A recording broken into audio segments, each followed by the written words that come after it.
Prof, di Ya, sini Foucault mengatakan bahwa Socrates itu salah satu contoh tokoh yang berani berkata benar. Nah, sebenarnya bagaimana apa sih konteks antara Foucault, Socrates dan berkata benar? Di sini dikatakan dengan istilah paresia. Apa itu, Prof?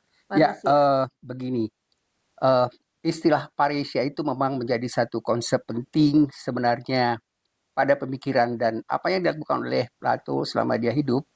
Dan konsep paresia itu sampai sekarang sebenarnya itu menjadi permasalahan yang menarik sekali, terutama sekali untuk Hmm. permasalahan sosial politik pada suatu bukan hanya pada masa Yunani, Hmm. pada polis Athena saja, tetapi juga itu misalnya sampai sekarang. Misalnya kalau nanti kita coba kaitkan dengan permasalahan kita, Hmm. sosial politik dan kondisi kita sekarang. Tapi kan sebelumnya kita harus melihat sebenarnya Socrates itu hidup dalam situasi bagaimana ya sekitar 5-6 abad sebelum Masehi itu. Hmm. Waktu itu sebenarnya yang menjadi permasalahan di polis Athena yang memerintah adalah Raja Perikles. Dan kemudian pada Raja Perikles itu abad ke-5 dan ke-6 itu sebenarnya semua mulai muncul apa yang kita sebut dengan pemikiran filosofis yang sekarang disebut sebagai sebenarnya awal mula munculnya pengetahuan.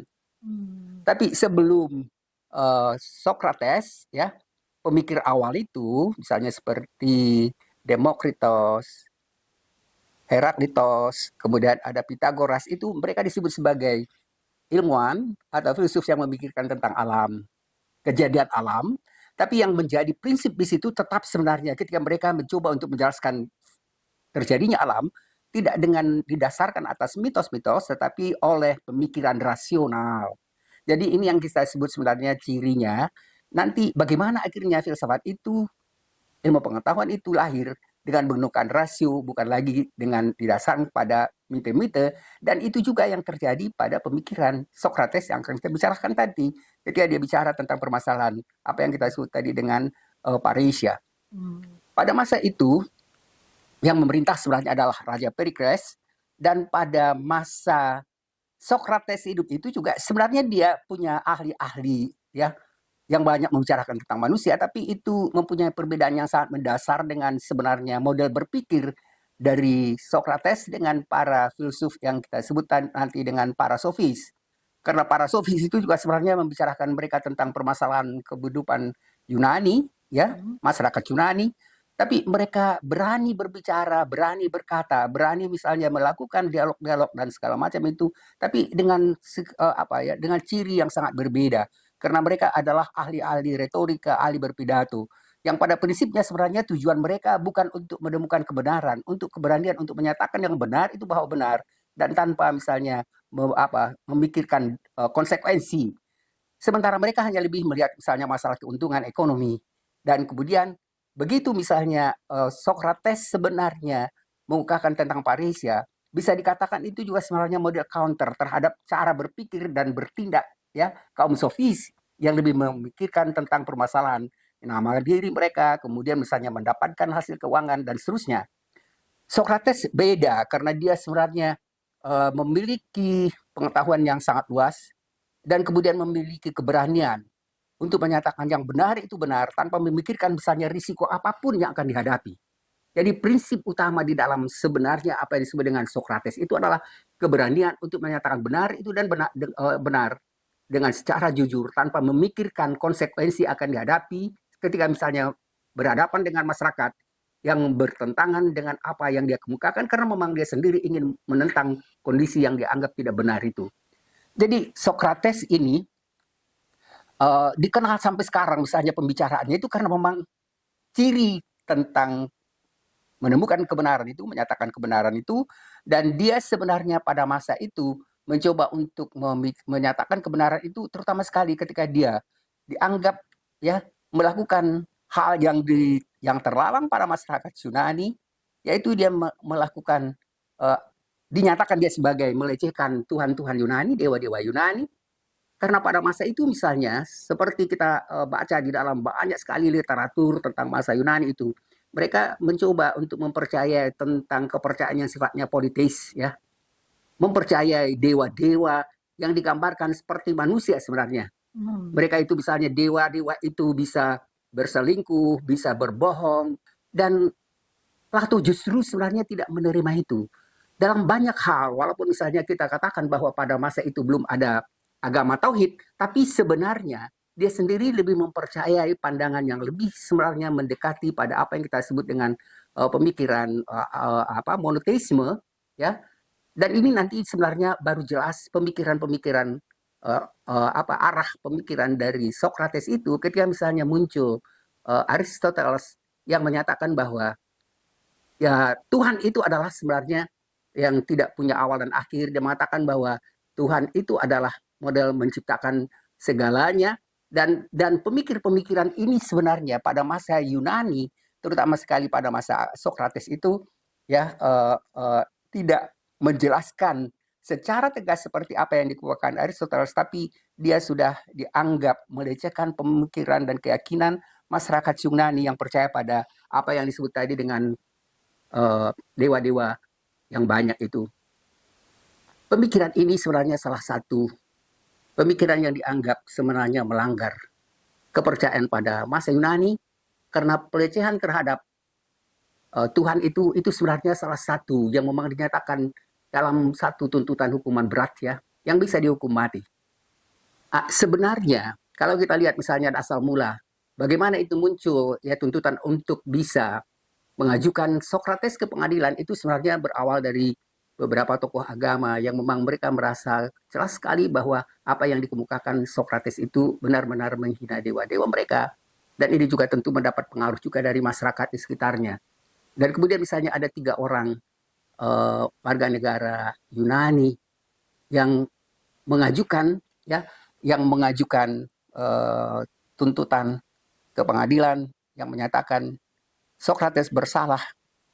Dan kesalahan itu yang pertama tadi dikatakan bahwa itu berkaitan dengan penghinaan pada dewa-dewa Yunani, yang istilahnya itu istilahnya ACB ya. Asebeia, ya. Asebeia itu adalah istilah Yunani yang menyatakan bahwa yang dilakukan oleh Socrates itu adalah satu penghinaan.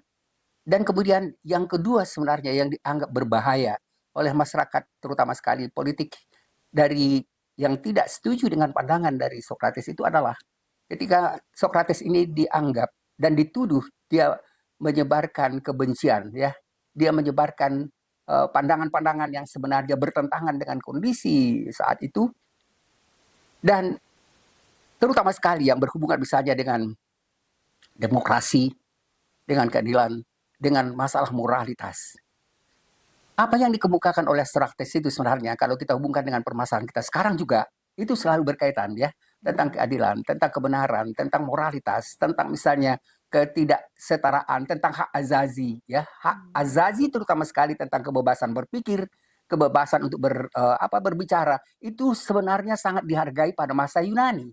Itu yang sebenarnya yang kita membuat heran ketika misalnya kita melihat ada penghargaan itu, yang sekarang itu menjadi justru prinsip utama di dalam apa yang disebut dengan hak-hak azazi manusia.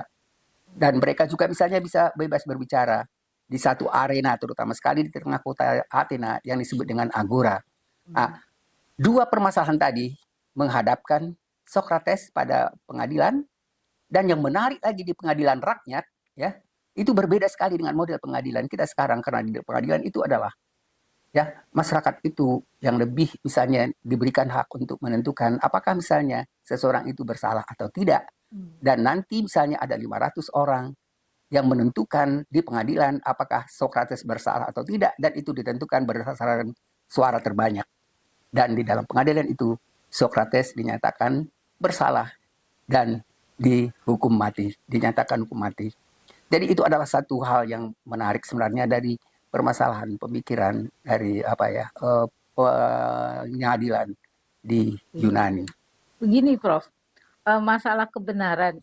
Kebenaran ini benar menurut siapa, ya kan? Karena kalau kita lihat kan apa yang dikatakan Socrates itu bukankah itu benar bahwa tidak benar adanya politeis gitu tuh, dan dia menyodorkan satu konsep tentang Tuhan. Nah, kenapa kebenaran itu dianggap tidak benar oleh penguasa? Nah, sekarang yang kedua, siapa yang berhak menentukan kebenaran itu sendiri? Ya, begini, itu mungkin memang yang jadi permasalahan, ya. pertentangan antara pemikir-pemikir yang dikemukakan dan diperjuangkan oleh Socrates dengan kelompok yang menganggap bahwa mereka juga benar. Karena mereka menganggap misalnya kepercayaan pada dewa-dewa itu yang sudah begitu lama turun-temurun dalam masyarakat mereka itu kan dianggap sesuatu yang benar. Tapi ada hal sebenarnya yang secara logis itu tidak mungkin bisa diterima. Misalnya kita menganggap Tuhan-Tuhan yang banyak itu sama dengan manusia gitu ya. Kemudian beranak pinak, kemudian segala macam itu justru sebenarnya tidak memang bisa diterima oleh logika. Oleh karena itu sebenarnya ya kebenaran untuk kepercayaan itu lebih didasarkan oleh Socrates dengan menggunakan ada dua hal. Yang pertama itu berdasarkan kenyataan, berdasarkan fakta, dan yang kedua juga misalnya fakta itu bisa didukung benar tidaknya berdasarkan logika. Menarik sekali sebenarnya kalau kita coba telusuri nanti hubungan pemikiran Plato ini dengan pemikiran ya yang berkembang pada abad modern, terutama sekali misalnya pada positivisme logis di lingkaran Wina, ya kan jelas sekali nanti ukuran kebenaran akademis itu ilmiah itu hanya ditentukan kebenaran faktual dan kebenaran yang didukung juga oleh logika dan matematik. Jadi sebenarnya ini suatu hal yang menarik yang muncul dalam pemikiran, hanya beda perumusan sebenarnya. Beda untuk menyatakan kebenaran itu, tapi sebenarnya pada pemikiran Socrates itu sudah dikemukakan bahwa kebenaran itu sebenarnya bisa ditentukan oleh dua hal. Yang pertama adalah kebenaran yang sifatnya faktual, yang kedua itu adalah kebenaran itu bisa diterima rasio.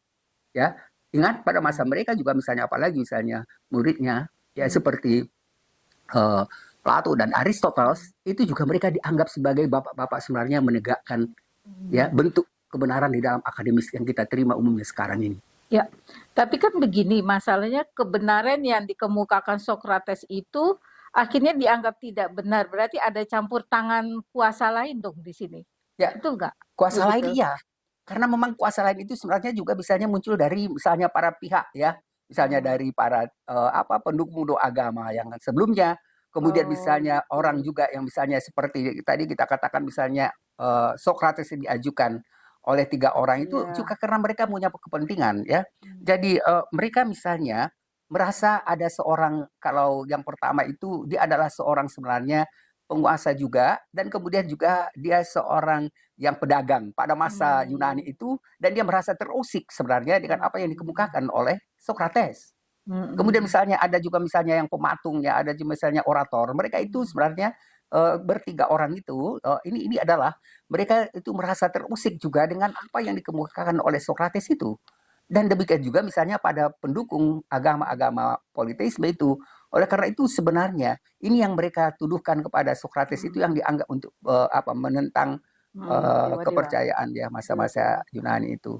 Ya, di antara warga itu kan ada murid Socrates, Prof. Ya. Apakah tidak ada di antara murid itu yang mendukung gurunya atau membenarkan gitu? Kenapa dia harus sampai terhukum seperti itu? Begini, Socrates itu sebenarnya memang dia bukan karena tidak mau murid-muridnya membela atau mendukung, tapi dia sendiri dia merasa sebenarnya seorang yang mengungkapkan itu secara benar dan dia yakin benar-benar itu kebenaran dan dia tidak takut tentang risiko apapun yang akan dihadapi. Jadi karena dia merasa benar, dia tidak merasa perlu orang lain untuk menyatakan kebenaran itu dan mendukung dia. Ya, jadi ini suatu sikap yang sangat berbeda sebenarnya. Apalagi kalau nanti kita lihat pada pengadilan sebelumnya, waktu dinyatakan diminta pun dia apakah dia misalnya memerlukan ya pembelaan, dia mengatakan tidak perlu karena saya menyatakan benar dan tidak perlu ada orang lain yang mendukung saya bahwa saya menyatakan saya benar. Jadi ada prinsip yang memang yang kita lihat sekarang itu sesuatu yang menarik sebenarnya pada pemikiran Socrates ini, ya. Jadi hal-hal yang baru-baru kita sadari sekarang, bagaimana akhirnya dia tidak mau dibela karena memang dia merasa benar dan pembenaran itu tidak perlu didukung. Apalagi yang mendukung itu dari seseorang yang misalnya yang hanya mencari keuntungan. Ya, ingat pada masa Yunani kan itu kan ada seperti kata tadi para para kaum sofis itu. Dan kaum sofis itu sebenarnya hampir dekat-dekat cara berpikirnya mungkin dengan apa yang sekarang kita sebut dengan buzzer itu, yang sebenarnya mereka memang lebih menguntungkan untuk kepentingan pribadi, kepentingan politik dan misalnya propaganda, mendapatkan jadi lebih upaya untuk melakukan propaganda ya. Jadi situasi pada masa Yunani itu dan kayaknya memang untuk setiap era itu selalu ada perulangan kembali dan setiap ada muncul misalnya hal yang tidak benar itu selalu ada juga Hmm. tokoh-tokoh yang mencoba untuk dengan berani menyatakan kebenaran itu. Oke. Jadi Socrates ini ada moralitas tertentu yang akan dipertahankan ya, sehingga Ya, dia tidak mau dibela, ya, begitu? ya, dia ada punya moralitas itu. Jadi dia merasa saya tidak perlu dibela. Kalau misalnya saya harus menunjukkan bahwa saya memang benar, Hmm. ya. Dan kalau misalnya orang-orang yang tidak percaya dengan kebenaran itu dan tetap pada pendiriannya, silakan Bagus saja juga. gitu ya. Oke. Jadi dia tidak merasa apa, cuma dia merasa kewajiban dia untuk menyatakan yang benar itu benar. Hmm. Soal diterima atau tidak diterima, ya atau soal dia akan misalnya dihukum karena Hmm. itu masalah lain bagi dia. Jadi kebenaran di atas segalanya Ya, ya tadi. kebenaran di atas segalanya. Segalanya. Itulah Oke. prinsipnya dari Socrates ya. Iya. Dan harus dijunjung tinggi Iya, harus begitu, unjung Prof. tinggi ya. Dan itu merupakan suatu kewajiban moral Ya, kita kecapan gitu moral. Dan untuk itu itu. sekarang sebenarnya juga yang sangat Iya. banyak kita temukan di dalam lingkungan kita sekarang ini. Iya. Mereka juga tidak memikirkan misalnya apa yang mereka hadapi. Mereka berani menyatakan apa-apa saja yang misalnya muncul sekarang dalam kondisi kita yang memang sangat memprihatinkan dan itu problemnya sebenarnya. Karena sering sekali orang yang selama ini kita lihat bahwa mereka mengatakan mereka Pancasilais, mereka misalnya membela kebenaran, membela rakyat. Tapi di satu sisi yang kita lihat misalnya apa yang mereka lakukan, apa yang mereka ucapkan itu sebenarnya jauh dari apa yang sesungguhnya terwujud dalam tindakan dan ucapan mereka. Dan ini sebenarnya sesuatu yang tidak disetujui, yang tidak diinginkan oleh Socrates. Oke. Baik, terima kasih Prof. Menarik sekali. Jadi saya sudah punya gambaran tentang Parisia dalam Ya, konteks Yunani, di sini dipelopori oleh Socrates. Nah, berikutnya nanti akan saya tanya tentang Foucault ya, oke, Prof oke. ya. Karena Oke. memang ada hubungan yang sangat menarik sebenarnya Ya, antara pemikiran Socrates itu dengan dengan Michel Foucault. Dan kalau mungkin itu memang menarik sekali kalau kita masukkan itu ya, dalam dialog lanjutan, ya lanjutan. diskusi Oke. lanjutan. Karena memang Foucault ini mengukakan pemikiran Socrates itu bukan lagi di era Yunani, tapi era sekarang pada masa Kontemporer ya. masa teknologi informasi ini ketika dia menyampaikan itu di Oke. satu perguruan tinggi atau universitas terkemuka di Amerika Serikat. Ya. Oke, Terima terima kasih. kasih.